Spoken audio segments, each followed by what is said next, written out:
If you enjoyed today's story, please consider subscribing to this channel, where a new original sci-fi audiobook is uploaded every Thursday morning. Thank you for listening. Cobalt by P.E. Rowe. Naivete shapes the start of so many adventures. It was certainly a large part of how I, a history professor, ended up hanging on a tether out the back of a speeding mining freighter while fleeing from a drone swarm in a war zone. But we'll get to that part of the story. I suppose what inspired me to explore the mining techniques of the outer battery systems was my recent trip to Daemon Mines. I'd been invited there by an archaeological team for my expertise on that historical era in the battery, and mostly, the age of expansion in question has been studied through the macro movements, the large expeditions and planetary colonizations out into the Western Battery on a grand scale. That's the main part of the story.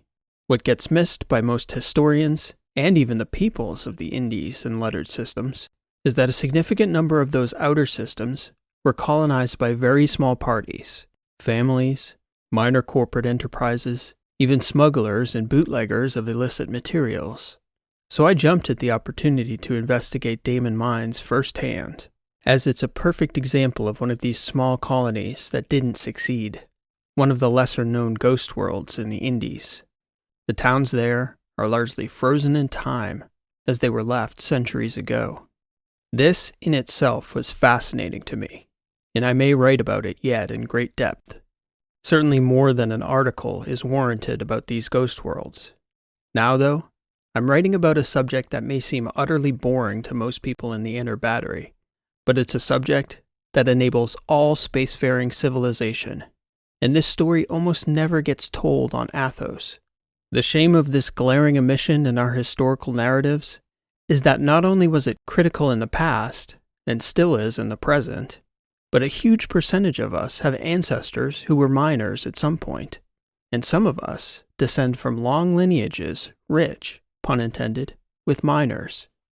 So after visiting the ghost world of Daemon Mines, I decided to take advantage of the fact I was already out in the Indies to hitch a ride to Alpha Olivier. My research informed me that one of the largest refineries in the Western Battery was in operation orbiting Capua, a mid-sized gas giant in the system, otherwise designated as Olivier 6. Unlike many refineries, instead of being constructed and run by a single corporate entity, the early colonizers of the Olivier system, being mostly independent miners themselves, pooled their resources to build a refinery that operated more like a co-op, where independent mining outfits could bring in raw, unmixed, unrefined ores. Out the other side, after processing, they get refined metals and minerals for a stable, well-regulated fee that keeps the Capua refinery in operation. And it's the steady supply of these metals and minerals, in turn, that keep the economies of the inner battery running. The history of Capua would be a fascinating story in its own right. On this trip, though, my goal was to get aboard an asteroid mining carrier to see how they operated.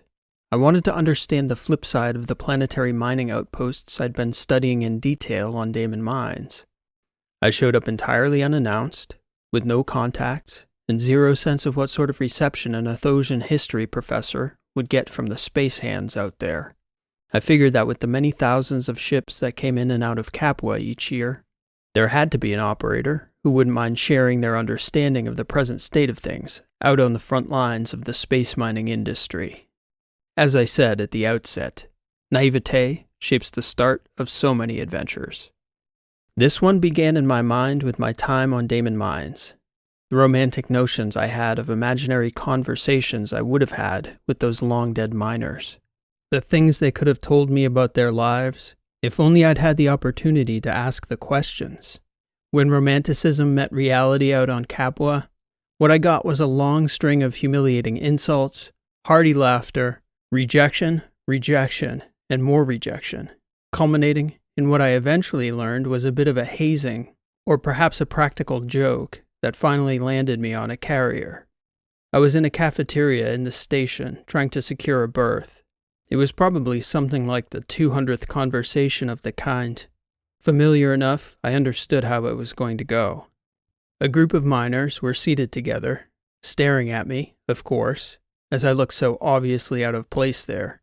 So I approached them, explaining who I was and what I was doing. This group laughed at me before I even asked the question. They put together a long string of jokes and insults, mostly about Athosians, some of which were pretty damn funny, I have to admit. Then one of them said, almost as an afterthought, "Hey, maybe Looper's in. We should send this guy to see Strombo." That set off a roar of laughter. "What's the over-under on how long it takes an Athosian professor to fill up the bottom half of his suit?" Someone else replied, setting off another chain of laughs.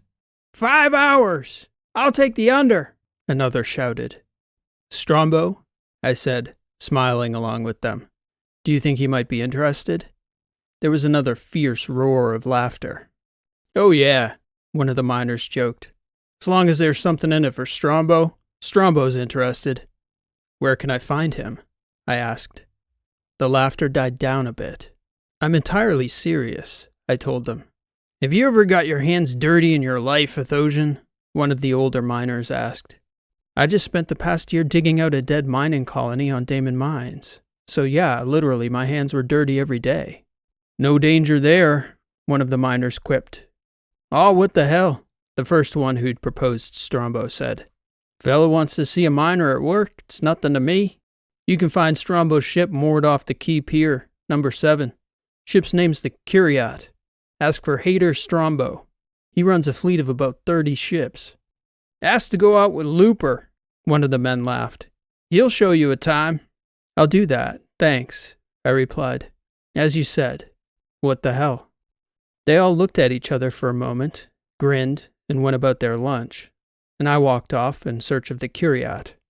I tried to find the ship at the pier they suggested, the Key Pier, but was denied access when I answered honestly that I wasn't maintenance or crew.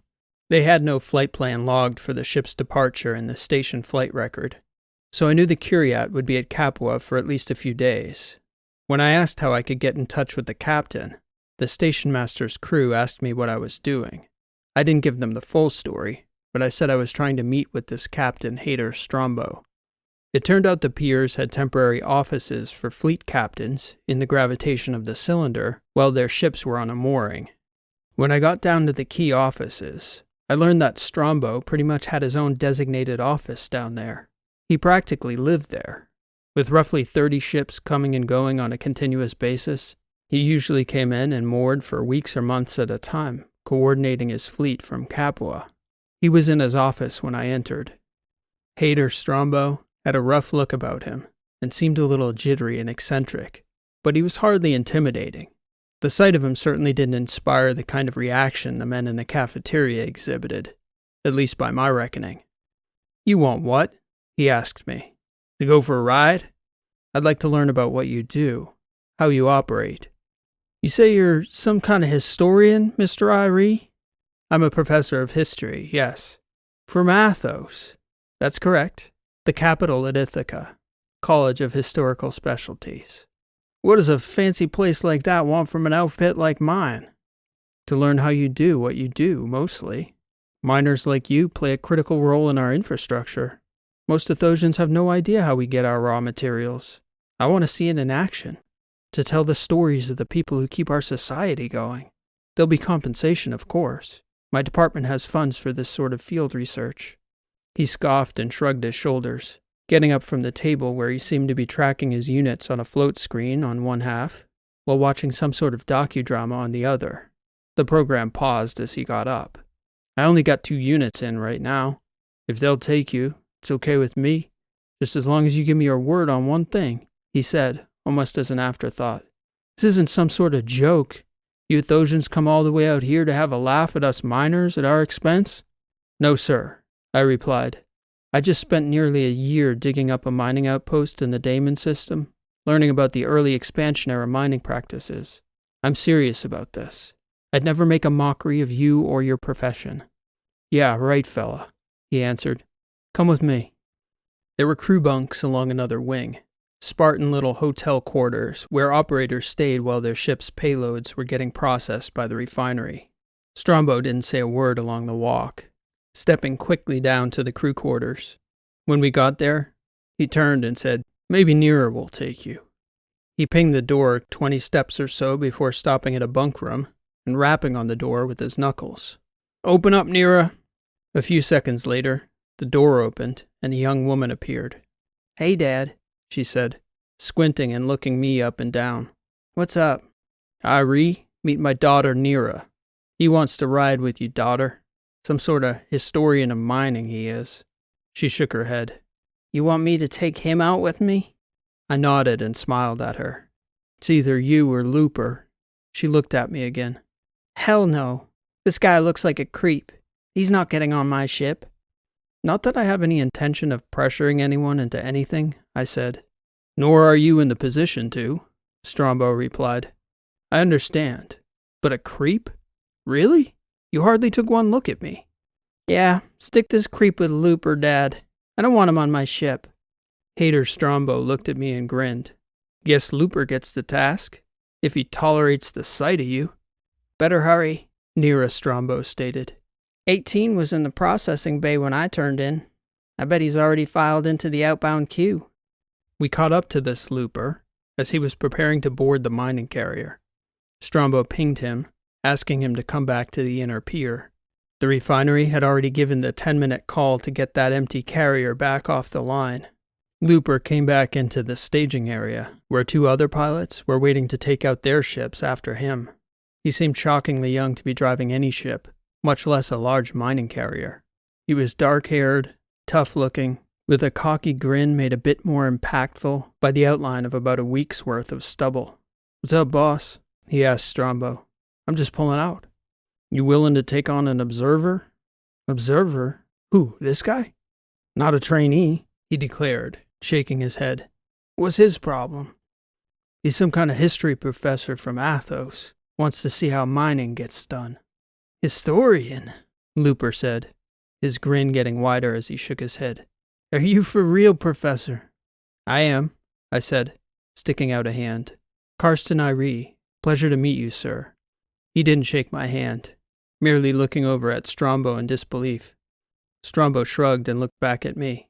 You willing to get your hands dirty, Professor? Looper asked.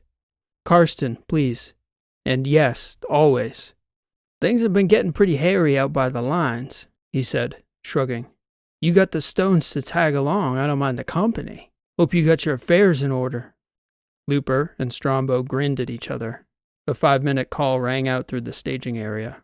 You good to go? He asked. I've been ready since I got to Capua. I'm anxious to go, I told him. Off you go then, Strombo stated, grinning. Enjoy your trip out there, Professor. I thought it through beforehand, figuring I couldn't depend on a window of time to return to my room and get my belongings. So I was traveling light, with my bag on my shoulder, ready to go for weeks if need be. I thought better of asking any questions before we pushed off, not wanting to give Looper any reason to change his mind. He was quiet, too, making no effort to open a dialogue, beyond insisting I strap in beside him on the flight deck before the vessel's engines were charged up. The ship was being piloted remotely by the station, so all Looper did, in terms of driving the vessel, was approve a handshake between the station itself and the ship's assistant, a George Strombo had installed in all his ships. I couldn't tell yet which of the two drove the ship primarily, but I suspected Looper would take on more of that responsibility once we got out into open space. As we began to tack away from the station in the egress pattern, Looper started talking. George, pull up the relevant sections on the panel as I call them out. I'm going to give our guest a tour while we're in pattern. Acknowledged, the George replied. This is a standard 514 cargo ship modified to transport and deploy 4 inner carriers, which themselves have been customized and refitted to deploy to the surface of asteroids and collect ore. Once the operator chooses the site and deploys these specialized carriers, which we call beetles, they will autonomously gather materials according to a pre-programmed algorithm until they're full. They ping the ship back and we go pick them up. This 514 has also been modified with 4 tie nanoweave blankets that can be deployed to capture small to medium-sized asteroids of light to medium density. My job is to select the sites to deploy the beetles and blankets and then stuff this sucker full. Once I do that, We turn back around, bring in the load for processing, and repeat. Easy enough so far? Yes, that's incredibly helpful, I replied. Have you trained other pilots? Because I think you may have been a teacher in a past life. He laughed. Okay, Professor, whatever you say. For a moment, there was an awkward silence. I looked over at him as the images of the beetles and other equipment that had been playing on the front panel disappeared, and the stars and blackness of space were all that could be seen. Pull up an external view of Capua and follow again, George, Looper said, waiting for the image to appear before continuing the orientation. The Capua refinery is the most critical element of the job to understand. Did you have a chance to see the refinery at all? Not much, I answered. I didn't get in there. I was too busy trying to secure a berth with an operator to see the facility. Okay, well, we'll go through it then. See, that's the most important part of the job. If you can't get the ore or minerals processed, then you can't get paid for your load, no matter what you grab and haul back with you. And you have to understand that the refinery isn't some magical box that you drop your ore into, only to have it spit out perfect metal plates or cubes of minerals. It's very rare to find a pure deposit of any ore. Almost everything has gotten mixed up, floating around the galaxy for billions of years. So usually you'll find a rock with quartz and platinum and iron and carbon all mixed together in some concentration, or something like that. And because each of those things gets processed differently at different temperatures and all that, the refinery can only do so much. You see those tubes that run along the back of the facility there? The panel pulled up a clear picture of a network of pipes on the side of the station that faced the gas giant. Sure, I said, nodding. Those tubes all flow down to the main pipeline there. It's a whole magnetized network, and there's enough flow through there to dump everything down the drain, even the rocks and metals that aren't magnetic themselves. All the slag and metals too mixed up to get processed, depending on the load it comes in with, it all gets flushed down into the planet's atmosphere.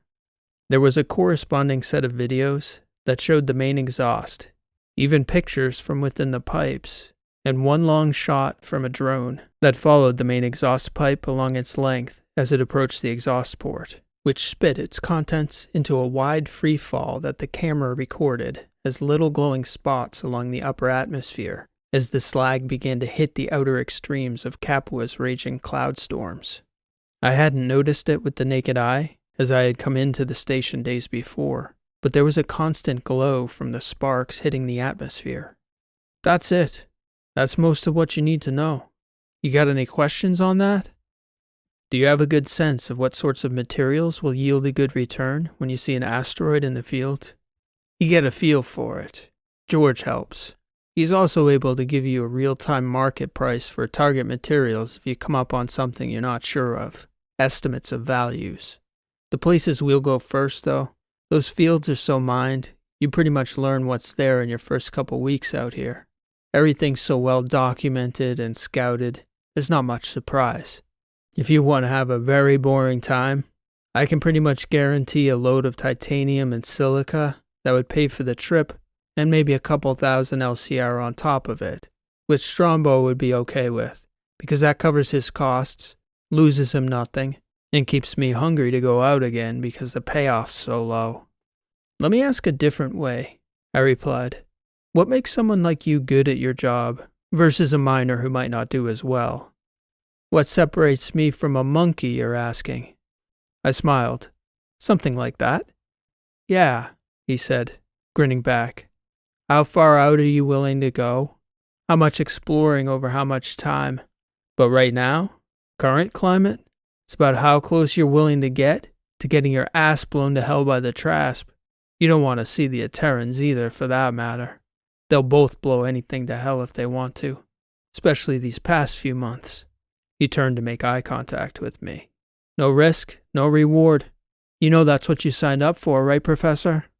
I shrugged. I had a sense for it. You got a death wish, he declared, half joking. What's her name? Who? Okay, Professor. Sure.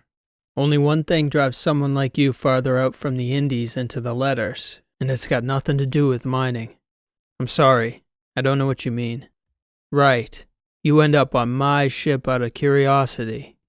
Nobody else would take me. Maybe they don't have what you're looking for out here. Anyway, it's nothing to me, Professor. Karsten, please. You're the professor on this trip, Looper. I'm just learning. No, that's too familiar. You want me to think we'll be friends if you talk to me right. I know better. I haven't met that many Athosians, but I know when you get off this ship, we ain't keeping in touch. I'll put it that way. I shrugged. This Looper was a straight talker, who seemed to see things just as straight. If he saw what was in the asteroids nearly as well, he'd find his jackpot soon enough. How about Irie? That's my last name. Irie of Athos. That's all right, Looper said. I guess Strombo told you my name back at the station. Looper, yeah. Why did they call you Looper? He turned and looked at me funny. 'Cause it's my name. What my mother named me. Looper Vaughn. I thought it was some sort of nickname or call sign or... I could see in his face he was taking offense. I didn't mean anything by it. I've just never met anyone named Looper before. There's Loopers on my world. I guess there's none on Athos. There's a lot of people on Athos, I replied. I just haven't heard of a Looper there yet. What is your world, by the way? Mafinga. It's in the Kappas, just this side of the near boundary worlds with the Betas. What sort of world is it? All right, I guess. Mostly it's an ag outpost. Rich supply of nitrates and farmers, mostly. You don't strike me much as a farmer, Looper. If I did, I never would have left. Better work here. Suits me. The ship seemed to fly loose of the steady progression away from the Capua refinery. I figured the station's pilot had loosed the ship to the onboard flight systems. Awaiting instructions, George announced. A heading, please, Captain. You're serious, Irie? Looper asked me. Last chance to tell me what you're about. How do you mean? If you're gonna piss yourself the second things get hairy, I need you to tell me now. We can go get our titanium and be back in 48 hours, and you go on your way. Or, I could show you what this job is all about. I see, I said. I was serious. I signed up for the trip you're taking. I presume you have some sense of self-preservation. That's good enough for me. You tell yourself what you want. You know the lines are hot out here lately, right? I've heard a few things. I don't hear you objecting, Irie. That's what I'm hearing. I shrugged. Off we go then, he said. George, let's try the turning B field. The outer quad. Let's see what's cooking there first. It was a quick jump to turning B, which wasn't a system, but a name the miners had given to a nearby mining site for a numbered system in the alphas. According to Looper, it had been picked clean over the decades of most of the choice metals and minerals, but still yielded a steady output of silica and titanium, as he'd mentioned before. There was also plenty of iron ore on the readouts George presented, more for my benefit than Looper's. It became clear quickly that whatever he was looking to see in the system didn't have anything to do with mining there. He had no intention of harvesting turning B. He noticed me noticing this. See the traffic? You can figure by the number of higher-tier claims being operated closer to Capua how things are going near the Trask boundary systems. If things are busy like this at Turning B, it means everyone's jittery. Makes sense, I said, nodding. That outlay up there, he said, gesturing to the crush of ships clustered together on the transparent front display panel. What's that look like, George? Opportunity, the ship's system replied. You hear that, Irie? Opportunity. I got my George trained pretty good. Opportunity's not for the faint of heart. Truth, I agreed. Anybody live out here? Turning B? Hell no. As I said, all the good stuff's been stripped out of the system. Couple moons, but the inner planets are hot as hell. No atmospheres. And there's no sense fighting the heat in the gravity wells. There's better pickings up the way a little, Irie. Hold on. The next jump took us a few more hours out. It was an indie in between Trask space and the letters called Marisol, one of the few isolated independent systems that stubbornly held to its original designation on the Athosian star maps.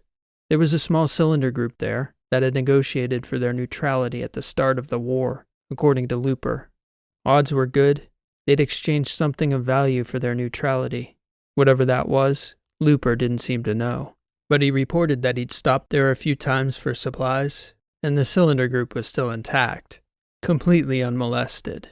Either a bloody miracle, or some creative form of neutrality that benefited the Trasp somehow. Looper had a contact inside the Marisol cylinder group. A girl. A friend? I asked him. I told you I stopped there a few times. Long enough to make some friends. Or the same one over and over, he said, grinning. I have Terrigen, George announced. Looper, you outbound again? Her ping came through. You know I'm out here working, he replied. There was a delay before her next transmission caught up to us. Archaic RF comms. How's your brother? Her voice finally came through again about a half-minute later. Looper sort of grimaced, almost as though it was a subject he wasn't happy to be talking about in front of a stranger. Good as gold, babe. What's the chatter? Now I know you're going out. What's the chatter, he says. Terrigen's tone betrayed her disappointment. The long silence between responses was deeper confirmation. I was about to ask about the system, whether there was a lot of mining here, but Looper put up his hand and shook his head before I opened my mouth. I don't hear anything privileged, Looper, you know, Terrigen finally replied. The Silvers have been quiet at the pub the past few weeks. Quiet and steady. I'll stop by soon, babe. Not this run. Got a strike, you know. I hear, she replied after another long pause. Careful out there, Looper. Always, babe. I'll bring you something on my next stop. I promise. He gave a hand signal to George to close the call. Care to translate? I asked him. Oh, that. They have a monitoring station on the cylinders. They catch transponders, light signs as best they can. It's a pretty dark system, so they can actually see pretty good. Comings and goings through the sector. Terrigen works in a pub where the Silvers, that's what they call the officers in the station outpost. Anyway, the Silvers eat in her pub. They talk a lot until there's something they don't want anybody knowing about. Any idea what that is? Look, Irie, nobody's fooling around about the way it is out here. You've been out by Damon so long or whatever, but everyone who's got a feel for things out here can sense it. What do you think? The Trasp are gonna do something. I don't know what it is, else they wouldn't be too good at their jobs now, would they? And the Trasp, say what you want about the bastards, they're good at their jobs. Yeah, I agreed. What's it mean for you? Well, he replied, looking up to the front panel, reflecting on the possibilities. Could be that means they're so preoccupied killing Terrans they don't bother with the mining ship extracting a little metal here and there. Could be that once they go weapons hot, they shoot anything out here that moves, and we don't move faster than anything they've got in their arsenal. So, same as always, I guess. Who knows? We take our chances. But not here in Marisol. What? Mining? He replied. There's no good mining here. I'm going to take us right to the edge of the Trasp border. J-Fair. Is that an alpha? He blurted out a laugh. Not for like 60 years, Irie. It's a graveyard as far as anyone who used to live there is concerned. If anybody's mining out there when we jump in, you'll know the Trasp are distracted. You usually get about 12 good hours from the time the first ship starts poking around before frigates jump in. Scoop and screw. It was a quiet trip out to J-Fair. Looper unstrapped and floated in the crew compartment, dozing. He suggested I do the same. I never loved the idea of floating around the insides of a spaceship, hurtling across the galaxy. So I got out of the jump seat, stretched out a bit, and then buckled back in, loosening the straps so I could sleep comfortably. It felt like a full night's sleep by the time I woke to Looper's preparations for the approach to J-Fair. I half expected to see a phalanx of Trasp frigates on the display, waiting mid-system to jump to our sides and annihilate us. We got a different surprise instead. There were at least a dozen transponder lights on the display panel. Looper exhaled. Every hustler on Capua! On second look, there had to be nearly 20 ships in the system. Something's popping somewhere. Hang on a minute, Irie, Looper said. ST-18. Looper pingin'. What's on the clock? While we awaited a response, Looper explained that the miners kept track of who'd been there longest. Given the regularity with which the TRASP showed up in the system whenever miners did, they were fairly certain there were surveillance stations hidden somewhere. But there were also concentrations of rhodium and osmium that had paid off the risk far more times than not. I even lost a beetle and all 4 blankets screwing out of here one time, Looper said. Showed up at Capua stuffed with 3 beetles packed full of high-grade rhodium. How did Strombo take that? I asked him. Are you kidding? He was ecstatic. He bought a new beetle for that junker, all new blankets, and still made nearly 10,000 LCR on the run. Pen 4, Onyx here, a voice pinged back. We're on 16 hours out here, Looper, and one of the Gaussians was here hours before us. If there was ever a time, if you're gonna hit it, let us know how it went on the back end. Received, Onyx. If you don't hear from me by the quarter turn, tell Strombo where he'll find his lost freighter, shot to hell. 16 hours, I said. Too long to risk putting any gear out here, Irie, even if I wanted to. Are you ready? Ready for what? I'll tell you on the way, he said to me, gesturing for George to open the transmission one last time, before declaring to the fleet, tell them back at Capua that Looper's cashing out. He didn't wait for a response. Instead, Looper instructed George to make the next jump. He offered me something to eat after we were cruising. I told him that I was starting to get the sense that I wasn't the one with the death wish. I detected some seriously cold energy from him while Looper was signing off with those other miners at J-Fair. I figured there was only one place we could be heading now, pressed right up against TRASP territory, having passed up a rare shot at J-Fair at a time that the system wasn't being closely guarded. We had to be going to TRASP space, with Looper looking to raid an even richer mining secret that might have been passed down by word of mouth through generations of miners out in this boundary region. He shrugged when I put that proposition to him. Can I ask you a question? I said. You don't have to answer if you don't want to. Of course I don't have to answer, he replied. No pressure, I mean, I told him. Looper shrugged. What's the story with your brother? He scoffed and shook his head, muttering Tara Jin's name under his breath. She didn't betray any trust, I insisted. She had no idea I was with you. The thing is, I have a sense there's a connection. Connection? To what? To this. You and your brother. He shrugged. So what if there is, Irie? I actually don't have a death wish, Looper. I'm out here to learn about mining. But what I really care about isn't some abstract history of mining techniques. I want to know who the people were who brought the materials that built all our cities, all our cylinders and structures. Yeah? They're all dead. What's to know? They aren't unlike us, though, I figure.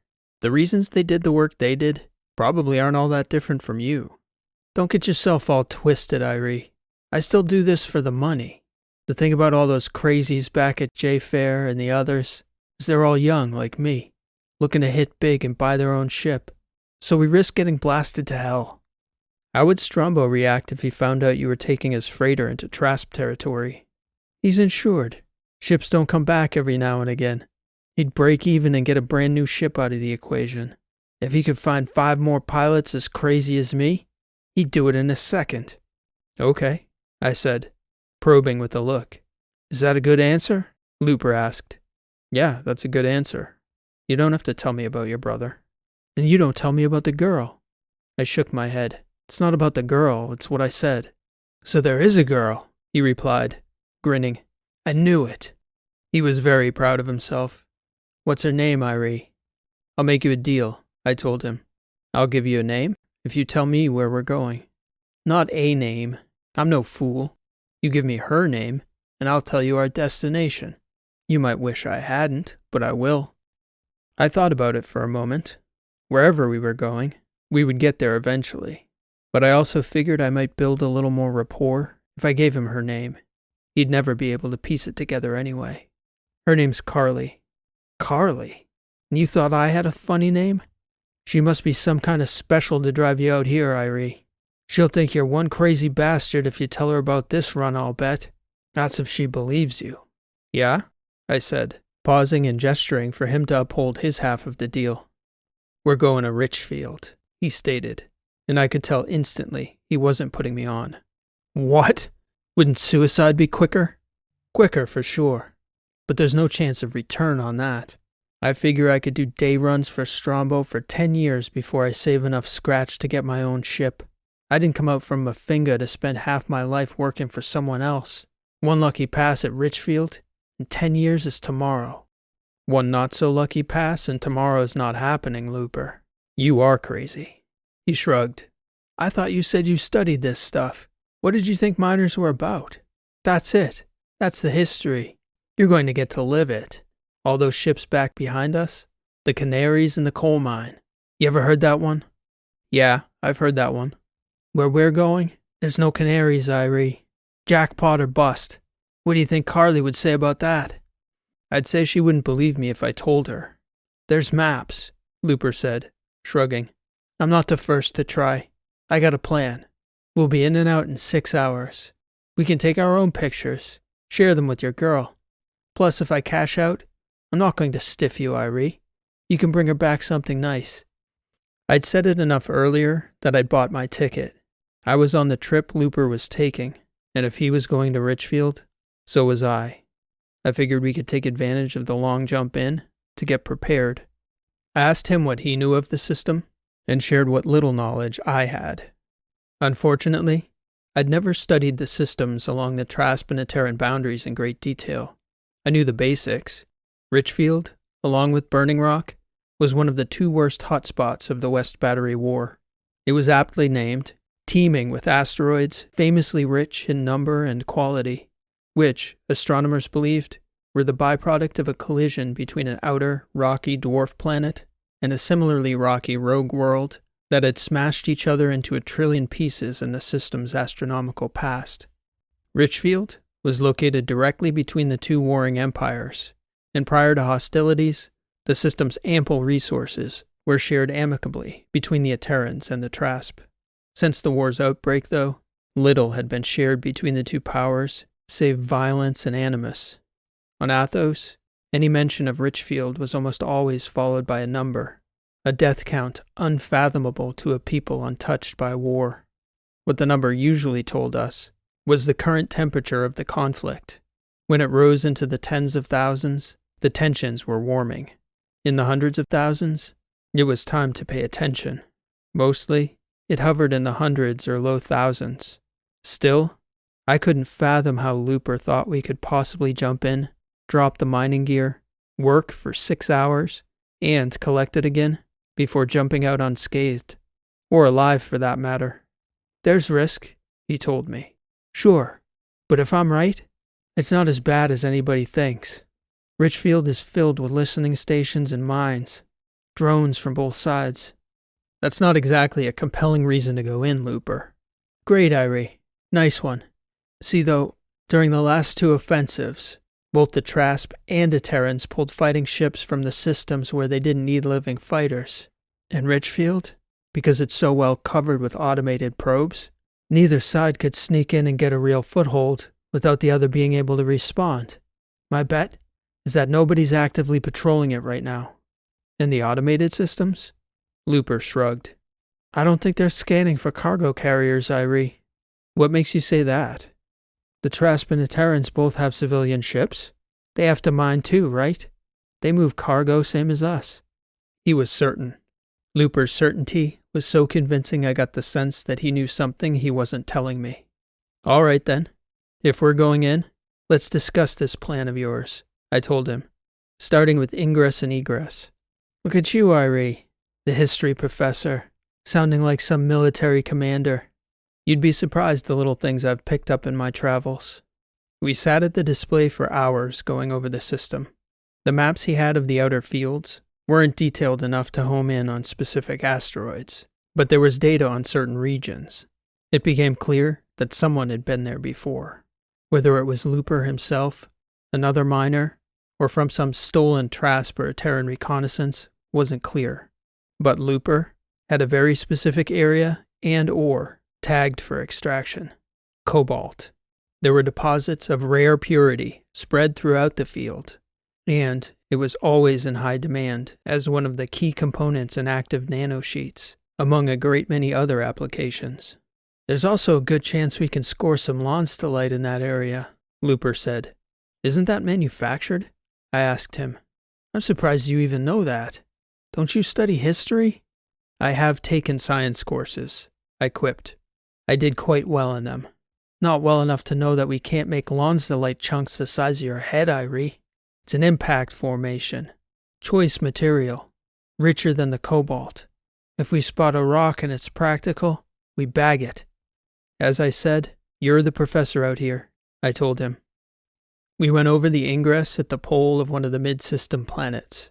From there, it would be a long crawl in the planet's shadow, out to the field where we'd set the gear, collect, and, if we were still in one piece, make the first possible break back to safety. We were still 5 hours out, so we both tried to grab some rest. Looper suggested we get our suits on. Just in case, he insisted. Then, we headed up front and strapped in. I struggled to shut my eyes. My entire body was jittery. I could feel tension in my throat, no matter how hard I tried to relax and breathe. I must have dozed off, because I didn't remember sweating, but I suddenly opened my eyes in the middle of a jarring approach, and I was soaked in sweat. I must have let out a yelp. Hold on to your shit, Irie, Looper's voice came through my helmet. As planned, it seemed we'd jumped in mid-system, risky enough on its own, but very much not in the plan, was approaching the planet so close we took a 514 cargo carrier into a slingshot maneuver that had us pulling at least 3 Gs. The deck was rattling something fierce with each micro-adjustment George was making to our flight path. What the hell? I shouted. Looper! She'll hold together, he shouted back. It was at that moment I realized the dull gray planet out the window wasn't the mid-system giant we'd discussed earlier, but a dwarf planet in the outer belt we were practically on top of. Ingress and egress, I thought. Looper had a plan all right. I just wasn't privy to it. Do you have a death wish, Karsten? I asked myself. I didn't think so, but all the signs had been there. And here I was, hurtling toward my death. And, somehow, I knew this wasn't the last surprise of the day. Suddenly, there was a thunderous smack that shook the ship around us. The shock seemed to originate from the cargo section behind the passenger compartment.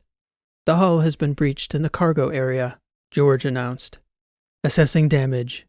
Don't worry, it's not pressurized, Looper declared. We carry rocks.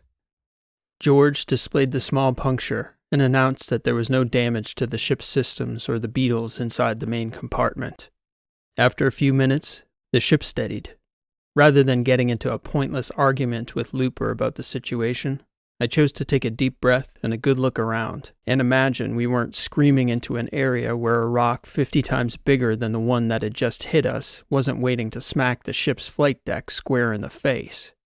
After I'd regained a little composure, I noticed I was staring out at the most incredible spacescape I'd ever beheld.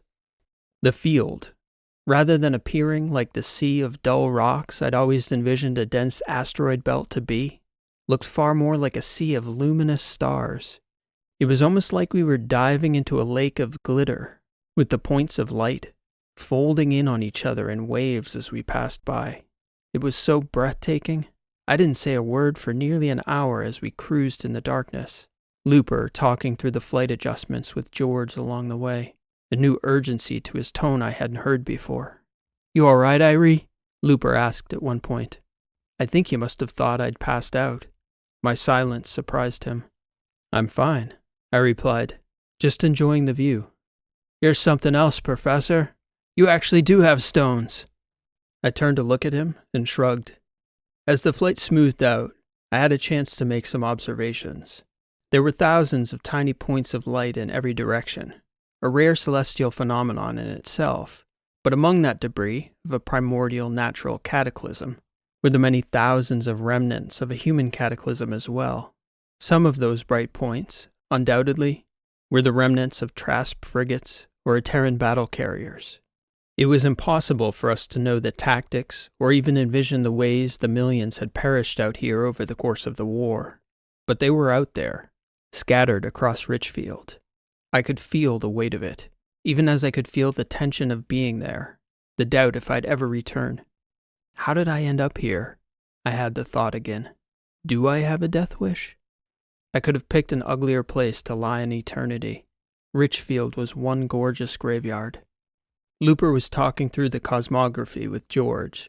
The route, again, seemed pre-planned, and the asteroids the system pulled up for prospect were talked about in terms of drift, which presumably meant they'd been mapped recently at other locations.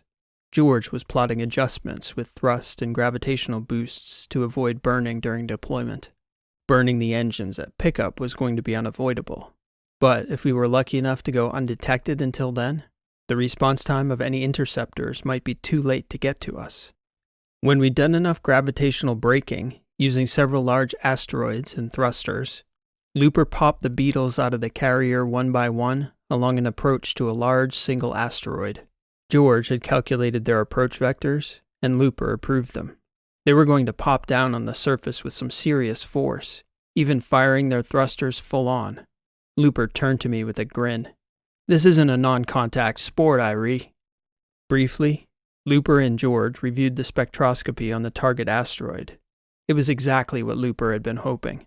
A large ball of small accreted fragments of high-purity cobalt ore. And just like that, all 4 beetles were deployed. Start the clock on the beetles, George, Looper barked with appropriate urgency. And bring up the trajectory. We got anything small enough to bag on the way? On the way to what? I immediately thought. George brought up several options. No, and no. Looper insisted immediately at the sight of the first several asteroids. Something closer, even if they're small. If we break here and use thrusters instead of main engines, George suggested, displaying a large asteroid and its surroundings, we can set at least 2 before we hit our target. No need to be secretive at this point, I said to Looper. I'm along for the ride whatever happens. He didn't answer me. It'll have to be 2 then. Spectroscopy. George displayed the 2 rocks that totaled the most prospective yield. Looper had been right. Lon's delight. Both targets were high probability for moderate composition, as well as diamond and graphite and assorted other rocks, all of which were next to valueless. Yeah, those 2, Looper told George. Pop the blankets when you're ready. It might not be a bad idea to have a spare on hand anyway. Looper didn't say anything over the course of the next hour or so before he deployed the blankets, alternating between tracking the progress bar of the hoppers, checking on our course, and scanning system readouts for any sign our presence had been detected. Like the beetles, the blankets came packaged with their own propulsion, an array of small drones designed to position the blanket around the payload and tie up the package. I doubted they were designed to deploy at speed, but it struck me that if the target object was at least somewhat cohesive, rather than a ball of loose gravel bound by gravity, most of the asteroid might hold together as the blanket folded around it. We continued to slow on approach to the 2 blanket deployments, gravity braking several times, along with the occasional burst of thrusters. We'd still yet to fire the main engines. Then, one at a time, Looper fired the blankets, watching the display as they slowed, unfolded, and crashed around their targets, wrapping most of the matter inside, while sending pieces flying off into the darkness around the blanket. Is that loose rock going to be a problem on the back end? I asked, expecting Looper would probably ignore the question. Least of our problems, Irie, he replied. Ready for the payoff? We were about to cut close to a large asteroid almost directly in our trajectory. Another course adjustment, I thought. Drop 1. Looper barked at George on approach. I was surprised because the asteroid was way too big to bag, maybe half a kilometer in diameter, but as we rounded it and drifted past, I could see, in a flash, out of the corner of my eye, there was a light blur behind it that looked decidedly non-natural, sharp, straight lines. But we were gone too fast for me to make out what it was. Looper pulled it up on the front panel. It's still there, he said, almost giddy with excitement. Hell yes! I couldn't believe my eyes. The object, seemingly floating in orbit of that small asteroid, was a medium-sized warship, an abandoned Terran starfighter to my untrained eyes. And again, to my untrained eyes, it looked damn near pristine, save for a break in the open canopy.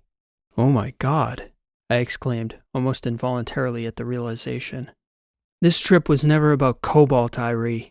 A few missiles on that thing are worth the whole payload of metals if she's still holding. The ship itself? Who knows?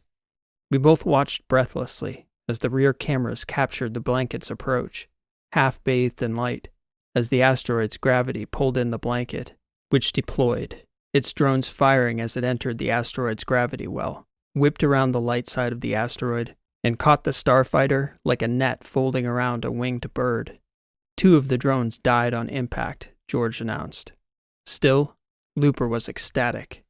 By then, the progress bar on the Beetles was at 40%.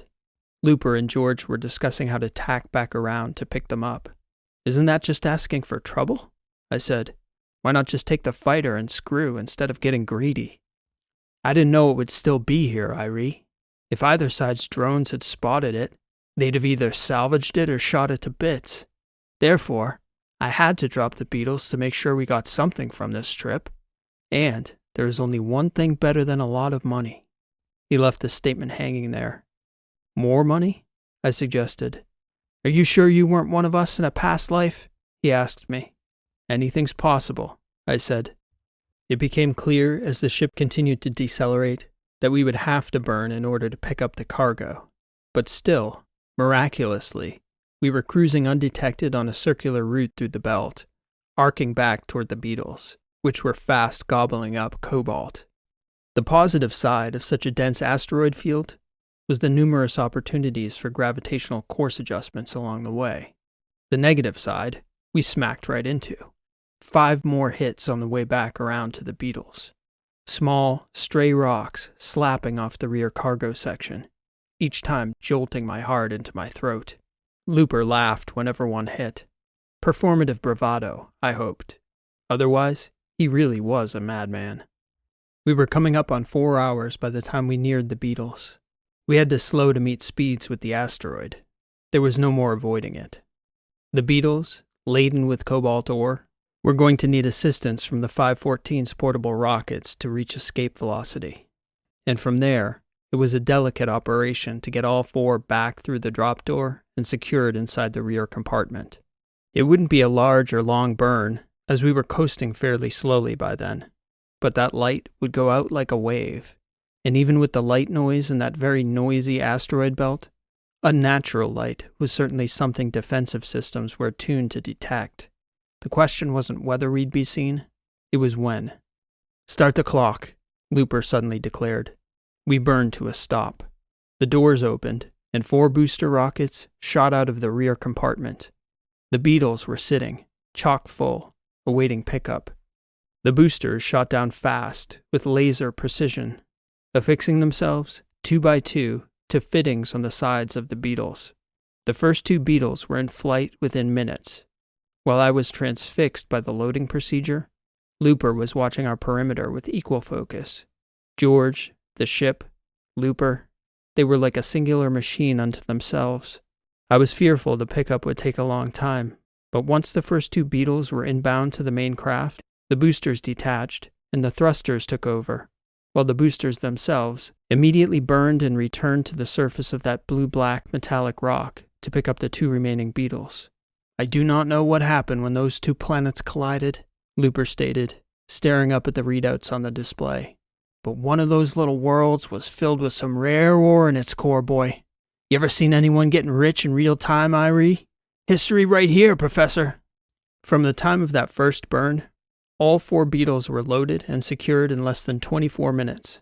Secure on the flip. Burn when ready, Looper commanded George before turning to me. Hold on to your shit, Irie. The second the engines fired, our new strategy became self-evident. Grab what we could and go. There was no more sneaking around. Looper kept his eyes fixed on the panel, and still, nothing anomalous was showing. My heart had never beat so fast for so long. It was almost like the lump that had formed in my throat had become another permanent organ, and my God, it was tight. Within the following hour, we'd slowed and loaded the first Lonsdaleite asteroid. Is this even worth it? I asked Looper as the cargo netting was pulling the payload tight against the inside wall of the rear carrier compartment. There's a reason, Looper insisted. It's worth it. I think he understood my question. Why not just go for the starfighter and leave the damn rocks to eternity? I didn't interrupt him while he and George were securing the cargo. Then, we made ourselves visible again. Another long, hot burn. After the roar of that old engine died down, Looper answered my question. If that inner carrier's empty, it's too big a space to secure a ship of that size. That starfighter will bounce around like a bead in a rattle, pull the whole ship apart. But if I have a load secured in there, half full, we can tie the ship down on top of it. Funny you should ask about that, Irie. I was about to ask him what he'd meant by that, and then it dawned on me. No way in hell, I shouted. Looper, you don't mean... It's got to be tied down in the carrier. That fighter's not exactly a standard load. We've got winches, cables, and netting. To hold down a damn Terran starfighter through an FTL jump? Sure, Looper replied in a tone that suggested the question itself was stupid. It's all titanium nanoweave. The blankets, the netting. As long as the load's secure, nothing will shake that thing loose. It's just a question of taking out all the slack. I need your help, man. You think I know what I'm doing? Necessity makes or breaks the man. You strike me as a guy when it comes down to the moment. This life's not going to break you. You'll do fine, Irie. I exhaled audibly. That's the spirit, Looper laughed. Let's see what all those rock luggers back at Capua say when I show up to work next month in an Terran starfighter. Looper's 514 burned and slowed again to pick up the second bag of Lonsdaleite. Every second, both Looper and I were fixating on the perimeter of the display. Still, the screen read clear. I can't believe it, I said to myself, thinking we might somehow get away without being detected. Seconds after the burn began, George called out a contact. Oh, shit, Looper said, reading the panel, and then muttering under his breath. Gonna be close. It was close.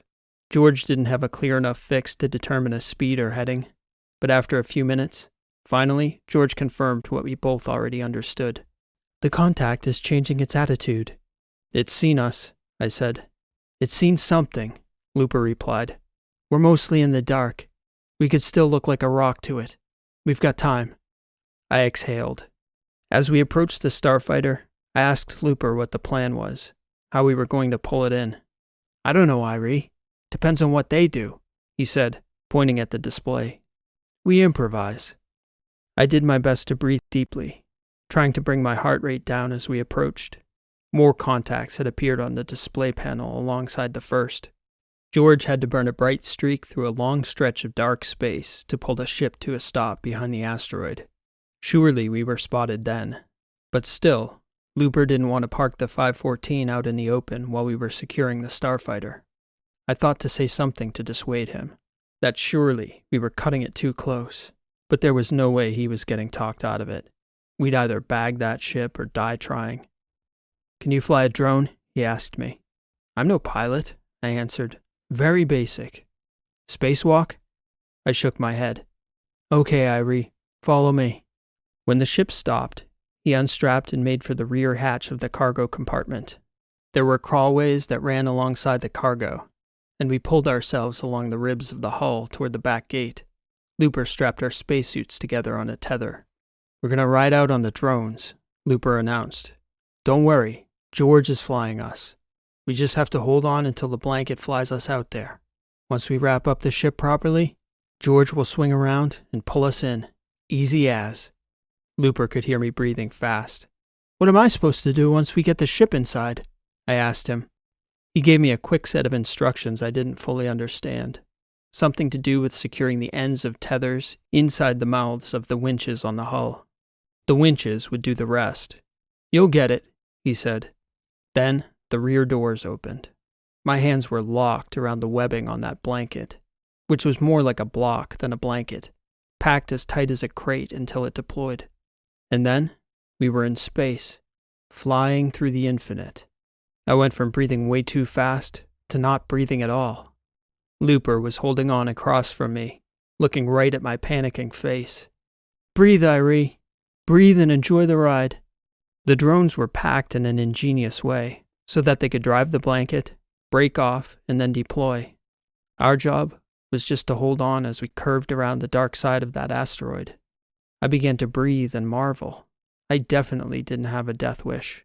I knew it then. How could I forfeit one single experience in this universe? At the same time, as close to death as I felt in that moment, closer than I'd ever felt before, I'd never felt so alive. We rounded the asteroid and floated up on the starfighter. It was poorly wrapped in that first blanket, which had managed to pull the lost ship back into the shadow of the asteroid. The drone slowed to a stop so Looper and I could let go. He gave the package a push and grabbed onto the tether at my waist. We floated there in the darkness together. Then, the blanket deployed, wrapping neatly around the starfighter and crossing the lines to close off the package on the other end. "We're gonna ride this sucker in," Looper said. "You're doing good." He directed me to the top of the ship, and we both hung on to the blanket's reinforcing straps while George backed the 514 to us. Again, I was breathing too fast. "So what about Carly?" Looper said, turning to me. "Tell me about your girl." I started laughing. "Now's a good time, you think?" "Why not? We got a few minutes to kill." "Or be killed." He smiled. "Or be killed," he agreed. "She's not my girl," I stated. "She dumped me. Actually, we were never even really, I don't know. She picked me up at Damon Mines while I was working on the dig. Took me on, well, what is now the second most incredible adventure of my life. And just when I thought things were going somewhere, she dumped me right back where she picked me up.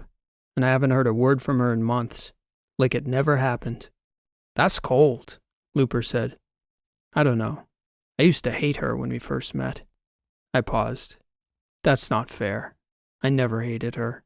We argued. It was contentious. I bet she's scared of you, Irie. Or she doesn't think about me at all. Do you believe that?" I shrugged and thought about it. "No," I said. "No, I don't believe that." "Then you gotta go find her when this is over. Trust me, she'll see you a different way." "Yeah, if I ever see her again. Finding her is the problem." "You will." We could make out the rear end of the 514 now, by the dull glow of the thrusters approaching in the darkness. "What about you, Looper?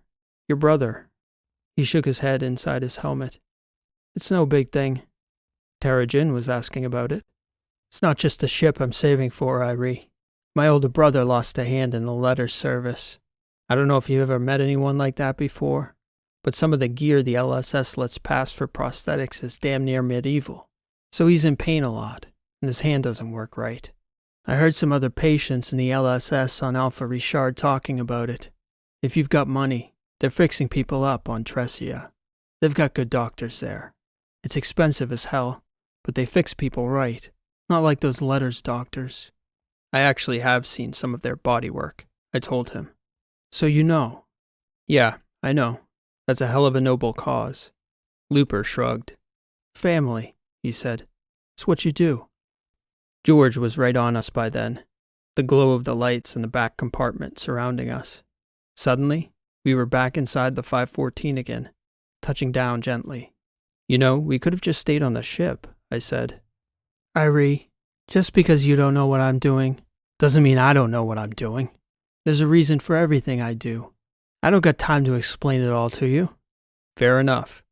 "Watch me and do what I do," he said, undoing the tether between us. "Hold on to the netting until you get to the hull, and clip on the safety line as soon as you get there." Looper turned around and hooked his hand under the strap, pointing to a line that was pulling the netting across the opening to space. I noticed, in that moment, that I was breathing like it was any normal day. He'd calmed me down. I wasn't scared shitless anymore. And I watched as the netting came in toward us, mimicking Looper as he pointed to the lines that followed behind the net and mirrored what he was doing on the other side of the ship, ducking through the netting, diving to the corner opposite him, and feeding those lines through the winch's teeth. Then, as Looper talked me through it, we repeated the process with the other corner, cinching the ship down tight to the payload. At just that moment, I realized that I hadn't secured the safety line as Looper had instructed. I scrambled to pull myself along the hull, grasped the line, and clipped in. "Brace, Irie!" Looper shouted. "We're burning!" I turned and looked back toward him, just in time to see the entire cargo compartment shoot right out of view as the engines fired and I flew out the back. So there I was, dangling in open space by a line and a harness, and all I could think in the moment was, shit! Oh, damn, what a day. Good thing you got that line on, boy, Looper shouted. Just hold there.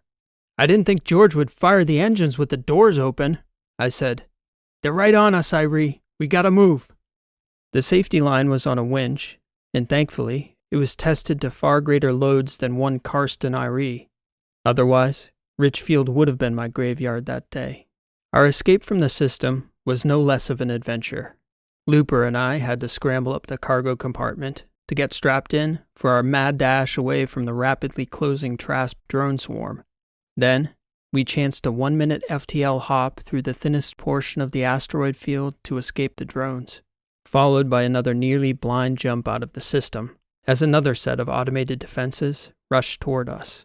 And through it all, I realized I wasn't shitting bricks, nor had I melted into a puddle of useless goo inside my suit. I'd tied off the lines, I'd pulled myself back to the hull, and I'd kept up with Looper on our way to the flight deck, all without losing my guts or my perspective. Once we were out of the system, George dropped the ship out so we could plot a course more definite than that last-second blind jump. I mentioned something about the ride back to Capua. Looper shook his head. Delta Omega, he told me. There was a dry dock there where he could park the starfighter and have it salvaged without too much trouble. He wanted to keep the whole thing quiet until the ship got sold. After all, he never really wanted the starfighter. He wanted a mining ship of his own, and reckoned he could probably swing 3 used ones and pay for his brother's hand, depending on how much market-ready Lonstelite was in that payload. Delta Omega was a 12-day transit, and along the way, Looper Vaughn and I got to know each other fairly well. He wasn't so crazy as everyone back at Capua thought. He had a calculus, one that took him right to the edge of sanity, one that ended up paying off quite well. He was right about us, though. As we disembarked, there was a sense of finality to our time together.